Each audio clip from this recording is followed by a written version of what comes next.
up the accused.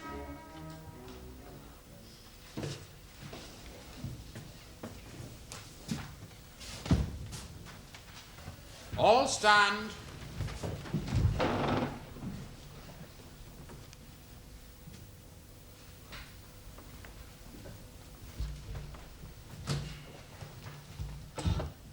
Are you Samuel Arthur Warren? Yes. Samuel Arthur Warren, you are charged with false accounting contrary to Section 17(1)(a) of the Theft Act 1968, in that you, in August 1972, dishonestly and with a view to gain for yourself, did falsify a document made for the accounts of your employers, the United Kingdom King Packaging Company, namely a computer punch card. How say you, are you guilty or not guilty? Not guilty.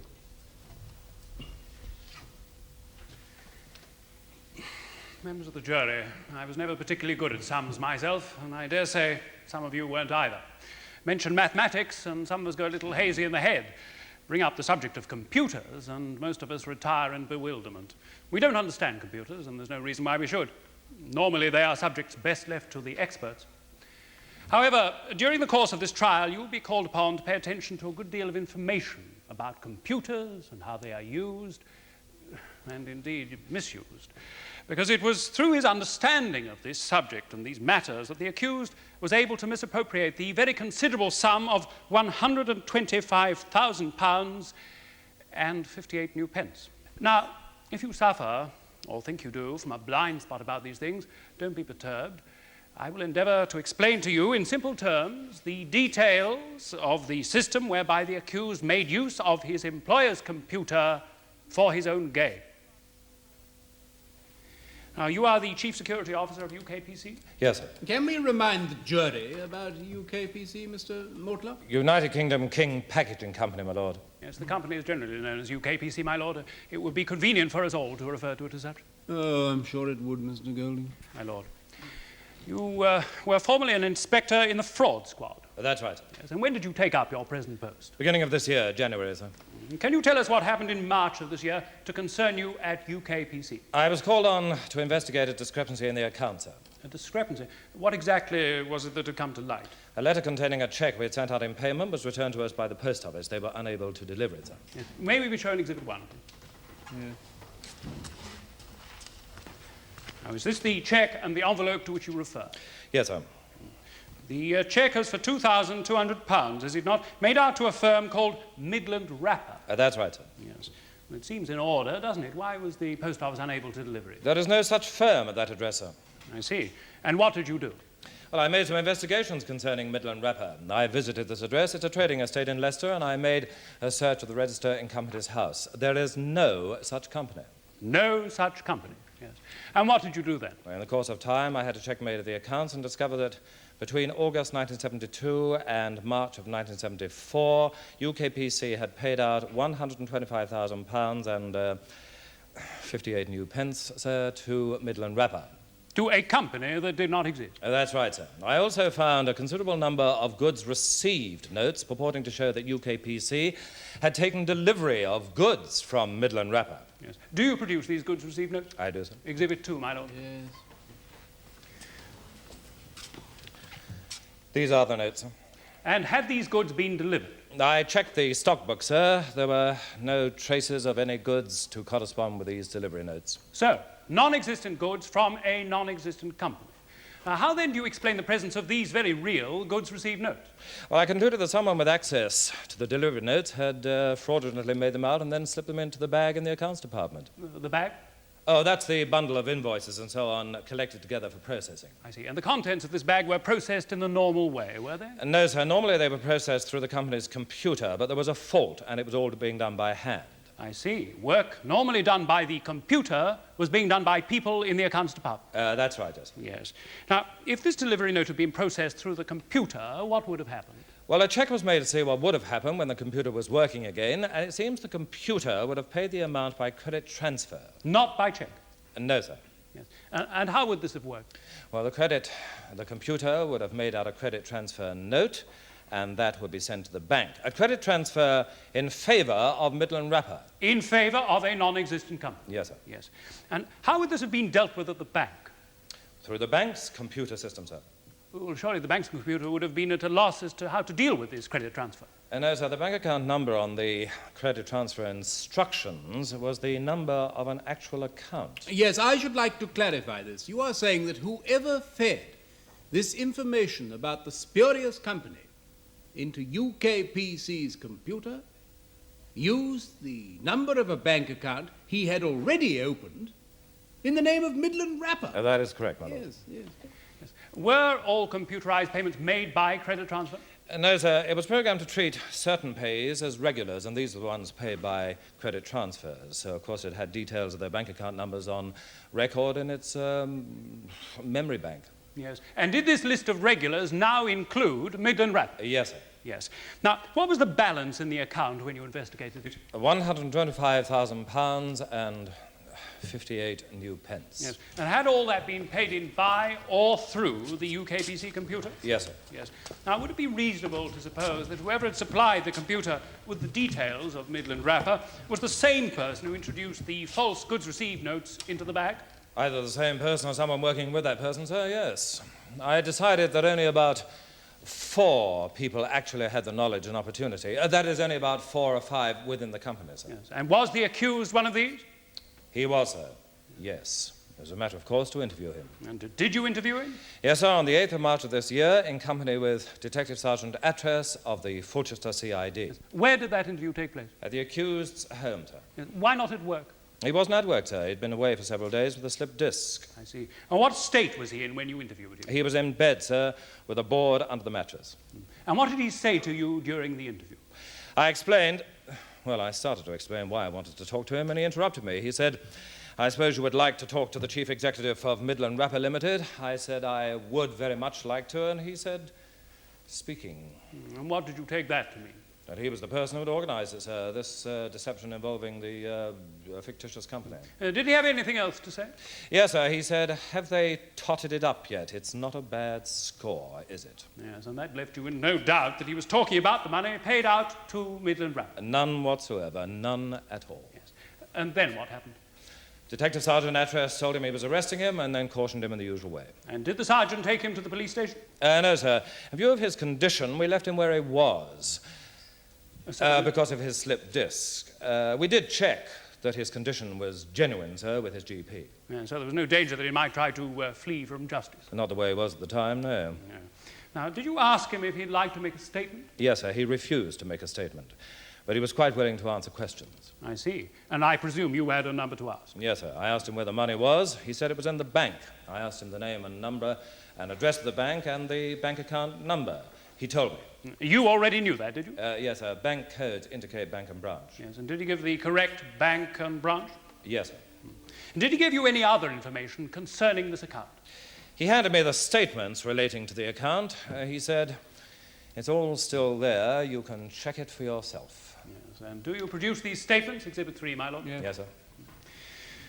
And so there is nothing else to connect the accused with this account? Well, there was his signature. His signature? Yes, the specimen signature on the bank record card. He used his own name, S.A. Warren, signed it the same way he always did. And do you produce this bank record card? Yes, sir. Yes. Exhibit 4, my lord. Yes. Didn't it seem strange to you that he should use his own name and signature? Well, I said to him, that wasn't too clever, was it? And what did he say? He said he couldn't think of any reason for changing his name. He seemed like a lot of unnecessary trouble. Really? Yes, sir. He said computers don't read signatures, only numbers, so why bother? Yes. Did you investigate the possibility that the accused might have been working with others? Yes, sir, but everything that was done was quite within the ability of the accused. Yes, you're saying that he had no need of the help of others? Yes, that's what I'm saying, sir. Yes, thank you. Now, did you ask him if there were others involved, and if so, what did he say? He had a bit of a laugh, sir. He said, all my own work, James. And what was his manner when answering these questions of yours? Quite jovial, sir, a bit on the cocky side. He kept laughing. Could you see any reason for that? Not really, sir, except that he was laid up with a slipped disc at the one time he needed to be on the move. Yes. And despite the fact that he declined to make a statement, he appeared to be freely admitting that he and he alone was responsible for the transfer of this money to a bank account which he had opened and all that involved. Yes, sir. Yes. And could there have been any doubt or confusion in the mind of the accused as to what it was you were charging him with? No, sir, none at all. Thank you, Inspector. Mr. Mortlock.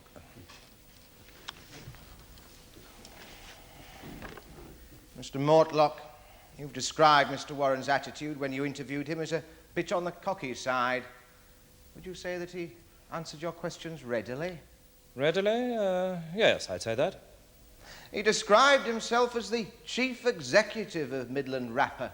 Would you say he did this readily? As I've already said, he interrupted me with that remark. I'd hardly started speaking to him. Oh, very readily indeed, then. You also used the word cheerfully, did you not? Yes, sir. He was being very helpful, was he not? Saving you the trouble of persistent and elaborate inquiries. You could say that. So Mr. Warren was readily and cheerfully helpful to you and to the police. In your experience, Mr. Mortlock, would you say this was usual for a man guilty of a major crime? Well, Is it usual? sometimes, and I wouldn't say it's unusual. Now, do you remember anything else Mr. Warren said when you interviewed him? I think I noted most of what he said. Yes, well, did he say to you, how are the silly buggers taking it? I wish I could see their faces. He did say something to Yes, that did effect. he also say to you, it was so easy, it was almost boring? He said that or something like that on the second occasion I tried to get a statement from him, yes, sir. Mr. O'Connor, are you saying that your client made what is tantamount to a confession of guilt? No, my lord. Though what he said might, and indeed has been, mistakenly taken for such. Yeah, then might we know the nature of your client's defense? Oh, with respect, my lord, it'll become clear in time. No, very well. Thank you, my lord.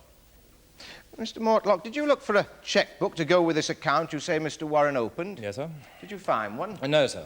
Well, you made a thorough search, I'm sure. The flat, office, car, and so on. Yes, sir. But you didn't find one. What conclusion did you come to, then? But the accused must have hidden it somewhere.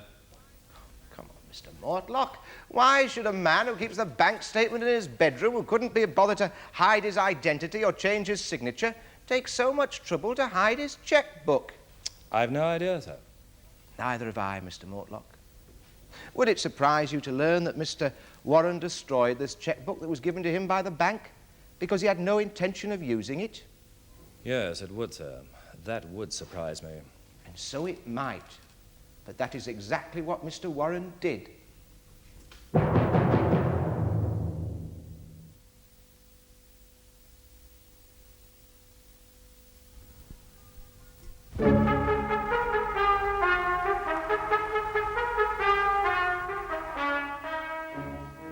Collins, you are employed by UKPC as a computer programmer, is that so? Yes. Yes. Could you tell us, in simple terms, just what this post entails? I write and maintain the programs used on the company's computer. Yes. Could you explain what a program is? Well, it's a set of instructions in a language which the computer can understand, which tell it what to do with the information you feed in. Yes. What do you mean by language in this sense? Any computer language is made up from a code that has only two elements, rather like yes and no.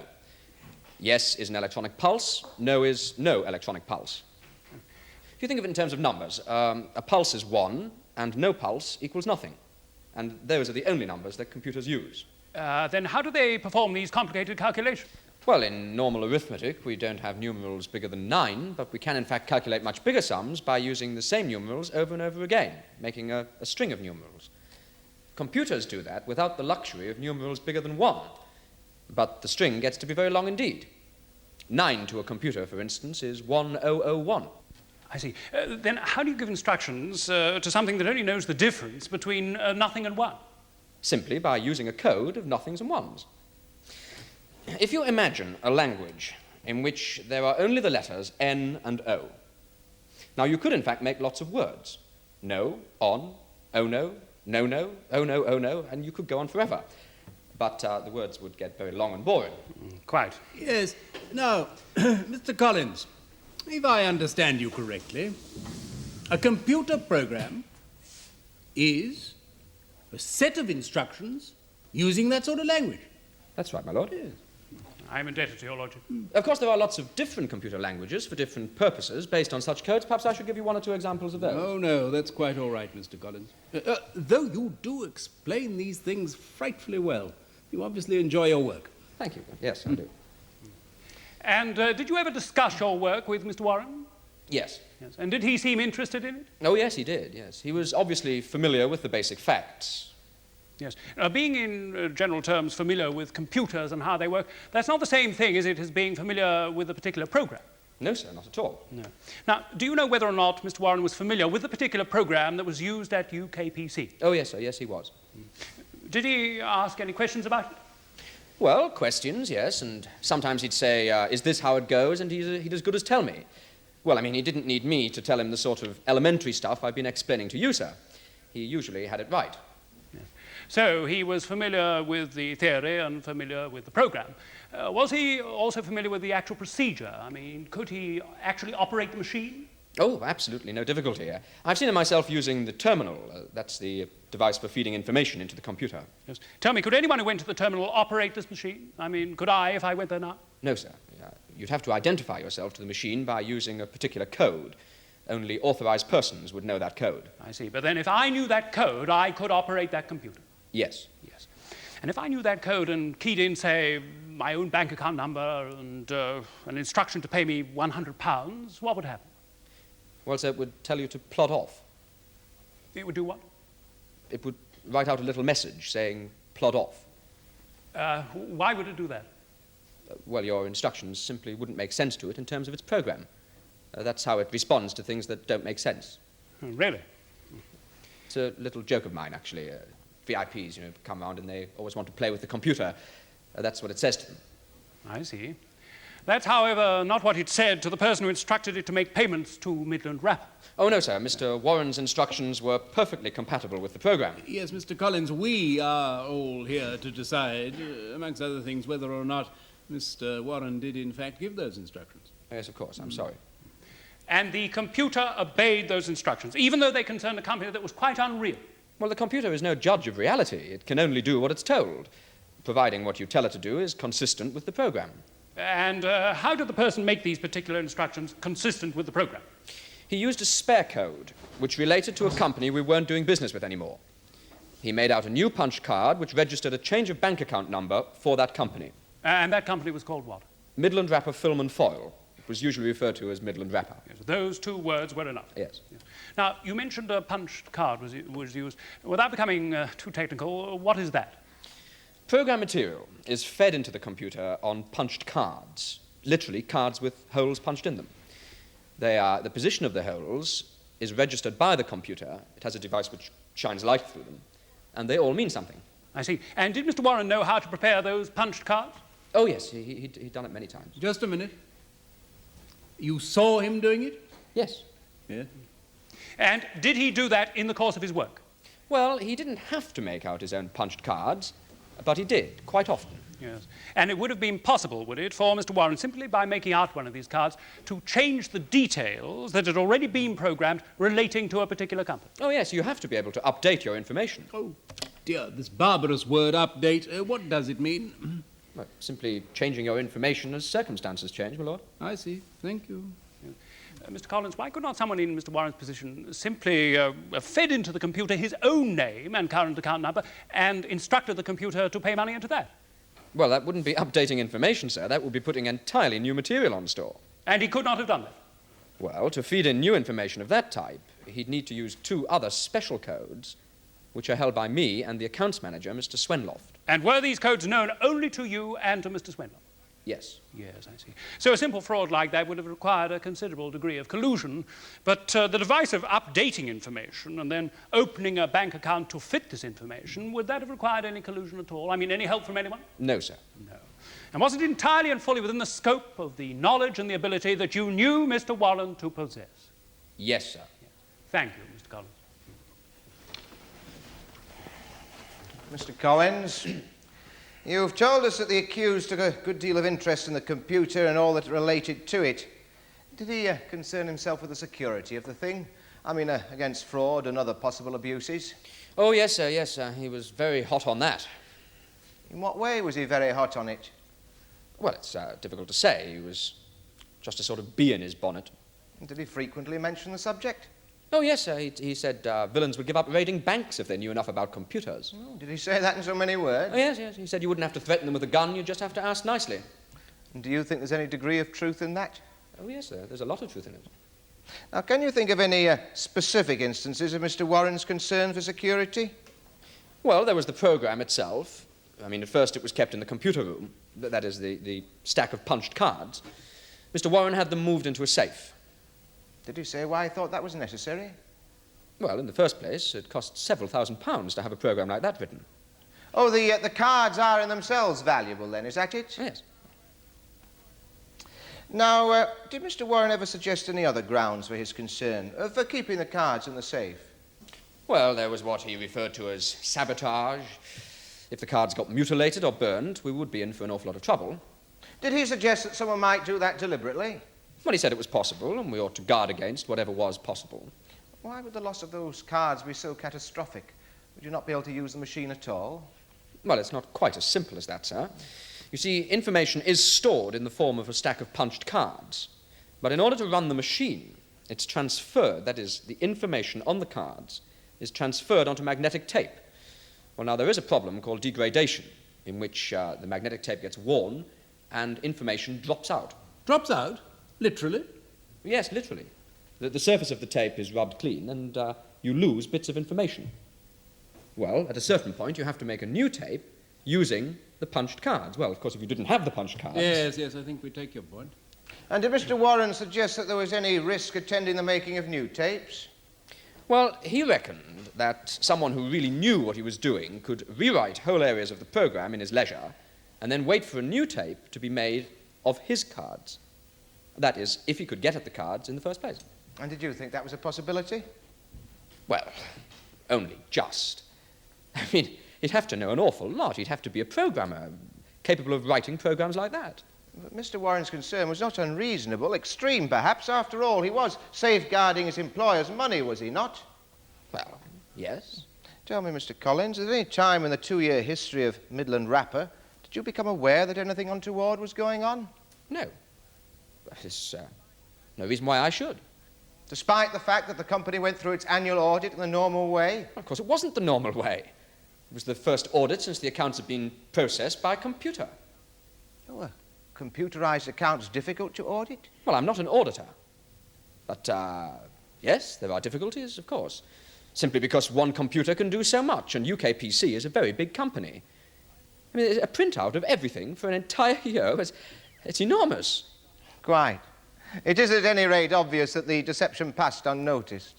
Mr. Collins, can you tell me, is it possible that any money paid out to Midland Wrapper was the only money that was improperly paid out during this period? No, I suppose not. Well, is it possible that other techniques, similar to the one you've described, or quite different, could have been used? I mean, is the computer in operation at the present time? Yes. And what's it doing? Usual things. Stock control, invoicing, payroll. Paying out money? Yes. And you, who know what this machine can do better or as well as anyone, cannot be sure that this present time it is not paying out money that it should not be paying out. Well, I hope it isn't. I'm fairly sure it isn't. Yes, but in view of everything we've been told, can you be quite sure? No.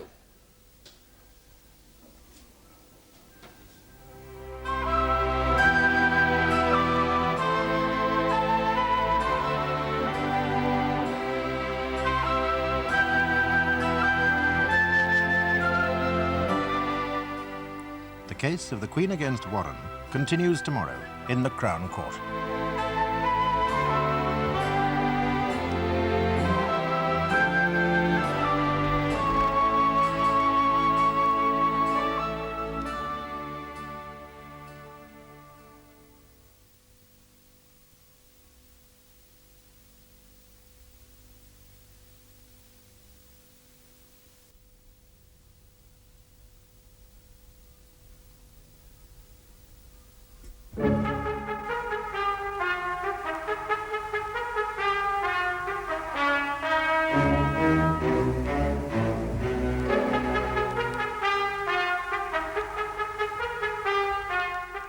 Samuel Arthur Warren is accused of the fraudulent use of his employer's computer, by which he caused £125,000 to be paid into an account he had opened in the name of Midland Wrapper. The prosecution has established that Warren admitted these facts and has called a computer programmer, whose evidence showed that Warren knew enough to have given false instructions to the computer. The next prosecution witness is Harold Swenloft. Mr. Swenloft, you are the Midland Area Accounts Manager of UKPC. I am, yes, correct. Now, what relationship exists, I mean professionally, between yourself and the accused? I am, or at least I was, his immediate superior. How long have you known the accused? Oh, about 3.5 years since he came into my department. So you could claim to know him well. Well, as far as work goes, yes. And of course you are thoroughly conversant, are you, with the kind of work that he did? Well, naturally. Yes. Now, could you tell the court how the facts concerning Midland Rapper first came to your attention? Yes. Well, it was in March. Mr. Benson, he's my assistant, he came to me with a cheque which we'd sent out, which had been returned to us. A cheque for how much? £2,200 made out in favour of Midland Rapper. Yes. And what did you subsequently discover about this company? Oh, that it didn't exist. That must have rather alarmed you, did it? It did, yes. Yes. Now, the court has heard something about the existence, or rather the non-existence of this company, Mr. Swenloft. I wonder if you could tell us how, in the first place, you managed to find an address to which you could send this cheque. Yes. The payments at that time were being processed by hand. One of the girls looked up the address in the company records. Mr. O'Connor, do you object to this evidence? No, my lord. How could she do that if Midland Rapper did not exist? Well, we had at one time done business with a company called Midland Rapper Film and Foil. They went into liquidation some time ago, but we, of course, still had records of them. I see. And what was their address? Bottingdon Industrial Estate, Selsey Heath. Yes. And what made the girl you spoke of assume that this was the company to whom the cheque was due? Well, the name, of course, and the fact that on the delivery note it did in fact say Midland Rapper, Selsey Heath. I see. So we have, if I follow you, an imaginary company with a name very similar to that of a company that had ceased to exist, but with the same address. Precisely. Yes. Now, and this is very important, Mr. Swenloft, why should someone bent on defrauding your company of large sums of money choose to invent a company with a name so similar to the one that you've talked about? Oh, because the details of that company would already be on file in our computer records, and they would have been given a code number when the computer was first installed. And this code number is important? Oh, yes, very. Yes. Would it be true to say that the existence of this code number in your computer's memory served to establish the bona fides of the company as far as the computer was concerned? Exactly that. Yes. And was it the case that one of the things entailed by this code number was that the company was to be paid by credit transfer? Oh, yes. Yes. Now, and when this company went out of business, this code number was not cancelled in any way? Well, it seems it wasn't, no. No. So this code number, still valid, was available for fraudulent purpose? Oh, yes, it was still valid. Yes. And it therefore seems likely, does it not, Mr. Swenloft, that someone with fraudulent intent should make use of this particular code? My lord, I object to my friend's use of the word fraudulent. The existence of such intent is very much at issue. Yes, Mr. O'Connor. Mr. Golding, I think you should avoid that expression. Very well, my lord. Mr. Swenloft, was Mr. Warren in a position to know these things? Mr. Warren took a very close interest in everything to do with our computer. He did, I see. And would you say that he had a thorough knowledge of the system and how it worked? Well, of course, I'm no expert on computers, but he seemed to have the hang of things, yes. Yes. When you say he seemed to have the hang of things, do you mean that he took a special interest in matters relating to this computer? Oh, yes, a great deal of interest. I know he spent a lot of time with the computer people when the machine was first installed. And subsequently, did he show much interest? Oh, yes, indeed. In fact, people used to say, the computer was Warren's baby. Warren's baby? Hmm. And in the normal course of his work, Warren made use of this computer, did he? Oh, yes, he was in credit control. All their records were computerized. So he had access to the computer and was a familiar figure in the computer room? Yes. Yes. And if someone had happened to notice him alone there in the computer room, it wouldn't have seemed at all out of the way? Oh, no, not at all. No. Now, what was Mr. Warren's salary at this time? £2,750 a year, plus bonuses. So he might earn around £3,000. That's about right, yes. A reasonably substantial salary. Was Mr. Warren happy in his work? Well, I'm not sure I'd say happy exactly. Why not? Well, he'd put in for various promotions, senior jobs that were going, and been turned down for various reasons. Yes, what sort of reason? My lord, I object. We are not here to discuss my client's fitness or otherwise for senior management. I agree. Very well, my lord. Mr. Swenloft, what would you say was Mr. Warren's reaction to being turned down for these promotions that he sought? Well, resentment, mainly. He resented? Yes. Did he ever say or do anything to make you appreciate that? Oh, yes, I did hear him offer his opinion of senior management in the company. And what was his opinion? When he said the company was run by, He suggested that the management was incompetent. Yes. What words did he use? He called them a shower of pompous penguins. Yes. Did he ever call them anything else? Yes, he called them zombies on one occasion, and... oh, yes, he said if we allowed funerals on expense accounts, we would discover that they were already dead. I see. And how were these clearly resentful remarks delivered to you? In anger or what? Well, just, well, sarcastically, that's all. I see. And what did you do when Mr. Warren delivered himself of these opinions? I said if that was how he felt, it was no great surprise that he wasn't exactly shooting to the top. Quite. Now, when was Mr. Warren last turned down for one of these promotions? Oh, that would be early in 1972. 1972, yes. And when did Mr. Warren's fictitious company start to receive payments through this computer? Oh, as far as we know, in August 1972. 1972. Not long after his last rejection? That would be right, yes. Yeah. Thank you, Mr. Swenloft. Mr. Swenloft, do you share Mr. Warren's opinion of the management of UKPC? Certainly not. Would you call it competent then, Mr. Swenloft, to lose £120,000 over 2 years and not to notice until a mere accident exposed the fact? Well, I mean... I suggest the facts tend to support the opinion expressed by my client, then. My Lord, I do not see how the efficiency of the management of this company can be relevant to the case. Oh, nor can I at the moment, Mr. Golding. Very well, my lord. I have a number of questions to put to this witness. I wonder if it might be a good idea to adjourn it. Very well. Yes, we will adjourn for lunch. Members of the jury, you may discuss this case amongst yourselves, but not where you may be overheard. I will adjourn now. All stand.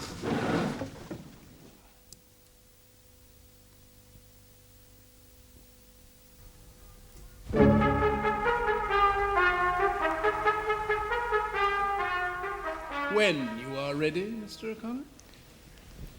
Mr. Swenloft, would you say that Mr. Warren was good at his job? Well, yes, he was more than adequate, shall we say? Oh, let's not say that. It's a little vague, isn't it? Are you saying that he wasn't very good at his job, or he was? Oh, all right, I'd say he was. Well, then if he was very good at his job, why was he not promoted? My Lord, I object. My learned friend has been at pains to point out that this line of questioning is irrelevant. It's irrelevant to the prosecution, my lord. But the relationship between my client and his superior are of very great importance in his defence. How is that, Mr. O'Connor? Well, because it'll go a long way to explaining why he conceived this elaborate plan in the first place. Very well. Well, let's get on. Well, thank you, my lord. Well, Mr. Swenloft, you were going to tell us why my client was not promoted. It was his attitude. Could you elaborate, please? Well, he had a very high opinion of himself and didn't trouble to hide it. Thought he was a bit clever. A bit clever. And wasn't he? Not so clever as he thought, I'd say. Oh, I see. You thought him a bit big-headed. Yes. Bit of a clever Johnny, would you say? Yeah, more or less. Now, you did say, didn't you, speaking of your own knowledge of computers, I'm no expert. Yes, I did say that. Well, you could hardly say anything else, Mr. Swenloft. And from what has been said, it would appear that Mr. Warren, not only, as you said, had the hang of it, he understood computers very well. Well enough to siphon off large sums of money and go undetected for 2 years. Is that not so? Well, While all you can do is to say, I'm no expert. On this evidence, Mr. Swenloft, and I suggest my client was exactly what he said he was, a good deal cleverer than you. well, when it comes to computers, perhaps, but I mean, that doesn't excuse his general attitude. Swenloft, when it comes to computers. And when it does, or rather, when computers came to UKPC, you were on the committee which made the important decisions, were you not? Yes. So you were instrumental in deciding to lease the computer, what sort of computer, and the sort of program and so on. Yes, I was. Tell me, was Mr. Warren on that committee? No, he wasn't. Why not? It was a committee of heads of departments concerned. He was a sort of a top management committee then. Of course, yes. And I hope, Mr. Swenloft, that the other members of this committee were more expert in these matters than you have confessed yourself to be. Do you think they were? Well, I can't say about that. Really, Mr. Swenloft? After sitting on this committee with people who are well known to you and meeting many times to discuss precisely these matters, you can't say whether they knew more or less than you? Well, I take it they did speak at these meetings. Mr. Swenloft, you were all at the very least awake, My were lord, you this not? is wholly unwarranted. Mr. O'Connor. I'm sorry, my lord, I withdraw that statement. It was perhaps a little frivolous. It was gratuitously insulting, Mr. O'Connor. I apologise, my lord. Well, I suggest, Mr. Swenloft, that these other meetings, or other members, rather, of the committee, probably knew as much about the subject as you did. Would you agree? Yes, I suppose so. Then it would not be unfair or flippant in any way to suggest that you were probably not awake to all the implications of the decisions that you were taking at that time. One might possibly say that. Isn't it also true that if Mr. Warren bore some resentment against what he saw as an inadequacy on the part of the management, you and your fellow managers also bore some resentment towards him? No, that isn't true. Oh, it isn't true that you resented the fact that here was a man, your junior, who was cleverer than you, knew what he was talking about when you didn't, and had the courage to tell you so. No, I just don't think that's true. Don't you? Do you recognise this, Mr. Swenloft? Exhibit 5, my lord. It's a memo from Mr. Warren to Mr. Swenloft, an agreed document. It was sent to everyone concerned with the leasing of the computer. Very well. Do you recognise this document, Mr. Swenloft? Yes, I do. Well, could you tell the court briefly what it contains? Well, it contains Warren's views on the subject of computerising our accounts. Yes, it does. Mr. Warren expresses his views quite forcibly in this memorandum, doesn't he? One might well say that. How would you sum up Mr. Warren's arguments here? Oh, he was against the idea. Or would you say he was against it on balance, or against it totally and utterly? Well, he presents various points, and, well, yes, on balance, he's against it. So he makes his points forcefully, but it's a reasoned argument all the same. Yeah, one could say that. Now, he says here that, in his opinion, many of the apparent gains in efficiency are largely illusory when a staff of people who can think for themselves, or could do so if encouraged, are to be replaced by a machine which can only do what it is told to do. Such efficiency may be bought at the cost of inflexibility. What did you think of that point? Well, I mean, it was pretty obvious what was in his mind. Was it? Yes. He was afraid he was in for the chop. In for the chop? That he'd lose his job, my lord. When we went over to computers, there were redundancies. You didn't think it could have been a genuine and reasonable argument all the same? Well, I suppose that might possibly be true. You didn't think so at the time? As I say, one could read between the lines. Mr. Warren continued to suggest some of the dangers you might be running. He says, the company seems unaware of the dangers that accounting by computer might involve. Specifically, that, in my opinion, the computer offers unprecedented opportunities for fraud on a grand scale, and even industrial espionage at the push of a button. Do you think they were reasonable points at the time? We gave them some attention. Well, in the light of events, do you now think that they were very reasonable points? Yes, I suppose so. Well, you could hardly do otherwise. The truth of them has been dramatically demonstrated. In a manner of speaking. Well, if you call £125,000 missing in a manner of speaking, yes. Mr. Warren goes on to outline various other dangers that he says are inherent in the computer system. Abstraction of records, deliberate or accidental destruction of information stored, the difficulties of auditing computer-processed accounts, the dangers of unauthorized access from remote terminals, including apparently any telephones. Well, I don't understand this, I'm afraid, but I've never been in your position. What do you think about this point? As I've said, they were considered. The point about the telephone? Oh, a bit far-fetched. I believe it can be done with certain kinds of installations if you have a central computer connected to remote terminals, but at that time there were no immediate plans for any of these terminals. Are there any now? Well, yes. We now have two. One in London and one in Manchester. Oh, so what a moment ago was just a far-fetched possibility is now a very real possibility, and a very dangerous one. So why did you not take this seriously? I've never said we didn't take it seriously. Did you call on Mr. Warren to expand on his arguments? Well, no. We felt he'd said all he had to say. Did you? You didn't call him up to the committee to talk over these points? No. Then what did you do? I sent him a memo thanking him for his comments. Oh, yes, you did. Mr. Warren believes that your reply was contemptuous. Not at all. Neither you nor anyone else on the committee asked Mr. Warren to send this memo, did you?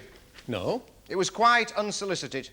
Wouldn't it be fair to say that you thought it just another instance of Mr. Warren being a clever Johnny? Well, I mean, to some extent it was. He had a habit of telling people how to do their jobs. And so you could shrug it off. I wouldn't quite use that expression. Well, dismiss it then. I did send Mr. Warren a memo in reply. Oh, indeed you did. I have it here.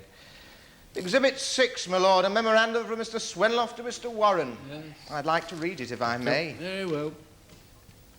Thank you for your comments on the computer business. The board has decided to lease a Datum 16-5000.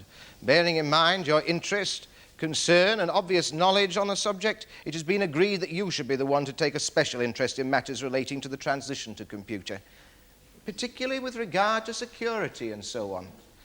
The board may call on you whenever it feels need for a report on the new system. Any additional responsibility this entails will, of course, be borne in mind at the next salary review. You remember sending this, Mr. Swenloft? Yes? Would you think it fair to describe it as a brush-off, Mr. Swenloft? No, not entirely. Brush off, Mr. O'Connor? What would that be? Contemptuous rebuff, my lord. Thank you. That is what it is, wouldn't you say? No, I'd merely call it a polite memo. Oh, it's polite. Even nicely phrased. But it doesn't suggest that Mr. Warren's comments have been taken too seriously. It asks him to take a special interest, but it doesn't define this interest or limit it or give the job a name. It merely refers to matters involved with regard to security and so on. Now, did the board ever, in fact, call on Mr. Warren for a report on the new system? No, not as far as I can remember. No, it didn't. Can you honestly believe there was any real idea that it would? Well, no. Not really, no. But you have to keep people happy, don't you? Quite. And was this somewhat notional responsibility taken into account at the salary review next following? No, I don't think so. Of course it wasn't, because however polite, this was a rebuff. Do you expect Mr. Warren to take this additional responsibility seriously? Well, no, not really. I knew he'd busybody around anyway. And does it surprise you to learn that Mr. Warren did take your suggestion seriously? I'm not all that sure he did. Well, did he ever make any recommendations or suggestions to you on the subject? Well, yes, I did get copies of memos he sent. But he was a great writer of memos. I had to keep reminding him they should be just that, a brief note of something to be remembered, not a philosophical treatise. Did you pay any attention to them? Well, I'm quite sure I read them. What sort of things did they mention, then? Well, right now I can't actually remember offhand. Oh, yes, he was quite insistent that all the punch cards should be locked away, yes. Mr. Warren ever point out to you the danger of tampering with the programme, of inserting cards into the stack for the purposes of fraud? Yes, I suppose so. So, in fact, it does not come as a surprise to you to learn that Mr. Warren took his responsibility for computer security seriously. On the contrary, you were well aware of the fact. Oh, well, in a sense. He was just trying to make himself important. Oh, you thought it was a scheme for self-aggrandisement. And did other people think as you did? Well, yes. It was typical of the man. Did Mr. Warren ever put forward the idea of a computer security committee? Yes, I believe he did. Was such a committee ever formed? No. Why not? Did you dismiss that too as a hobby horse of self-importance? Yes, I suppose so. I can't really say why. Even though Mr. Warren had pointed out all these dangers in a system that you, by your own admission, didn't understand at all. The court will not be surprised to learn that Mr. Warren found it necessary to drive into your heads by force of example when he could not get in by reason alone. And to do that, he created Midland Rapper as an exercise for the benefit of people like you, Mr. Swenloft, for no other purpose and with no other intention. I've no further questions for this witness, my lord. That concludes the case for the prosecution, my lord. I call Samuel Warren. Mr. Warren, it has been stated that you were, on balance, opposed to the introduction of the computer. Is that so? Yes. Did you argue your objections in this memo, Exhibit 5?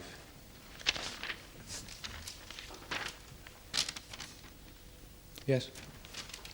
I see here that you list numerous points: unauthorized access, sabotage, industrial espionage, fraud, accidental destruction of records, and much, much more. Do you still consider these to be valid points? I do, yes. You also stated that you consider that the introduction of the computer would result in a period of confusion and chaos. Yes. Was this prophecy fulfilled? Oh, yes. Well, how? What sort of things happened, please, Mr. Warren? Accounts were lost track of. Work was duplicated all over the place. People who learned to use the new system were unable to work alongside those people who hadn't. The result was chaos. Did you feel that this justified some of the things you said in your memo? Yes. Did you consider that these difficulties were inevitable? Well, when you totally reorganize the entire accounts department of a firm as big as ours, you're bound to create confusion. And going over to computer involved a considerable degree of reorganization. You couldn't conceive of a greater degree of reorganization, no. Had you any idea how this reorganization should be approached? Yes. If we had to have it, then, as far as I was concerned, we should have progressed with very great caution. You suggested that, did you? Yes. In a number of conversations with Mr. Swanloft, I even outlined the phases I thought we might go through. Was any notice taken of your advice? None whatsoever, no. No, they plunged ahead. Well, in what spirit would you say they plunged ahead? A kind of lunatic euphoria. They decided that we had to have a computer, and that was it. I think they thought it showed what jolly progressive people they all were. Looks good in the annual general reports, that sort of thing. Do you not yourself consider a computer to be a useful thing? Oh, useful, yes, but not absolutely vital. You don't have to have one. The management seemed to think that we did. Have to have one, that is. Well, there must have been some advantages, Mr. Warren, because, after all, managers are well known to be conservative in money matters, and computers are, after all, very expensive. Yes, but under the sort of leasing arrangements that we made, a lot of the cost can be discounted against tax. Oh, Mr. Warren, there were other considerations which were influential in the decision to computerize. Oh, yes. Yes, take the wage bill, for example. Now, install a big computer and you can shove, what, a score of people into the queue at the Labour Exchange. Mind you, you have to give it better working conditions than the people ever got. Mr. Warren. It's got to be spotlessly clean Mr. Warren. or air-conditioned or it won't work at all. Mr. Warren, nevertheless, you are not against computers as such.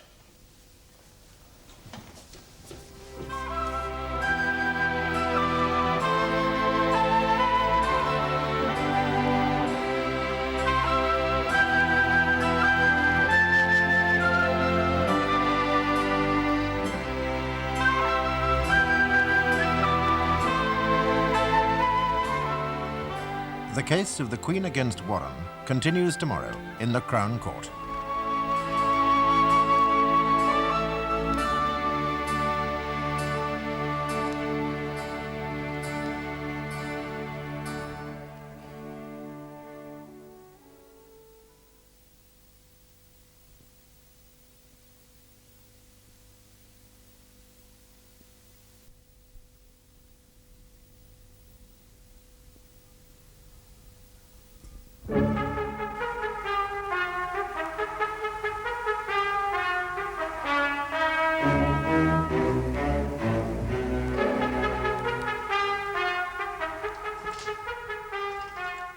Samuel Arthur Warren is accused of the fraudulent use of his employer's computer, by which he caused £125,000 to be paid into a bank account that he had opened. The prosecution has shown how this was done, and that Warren had the necessary knowledge and opportunity.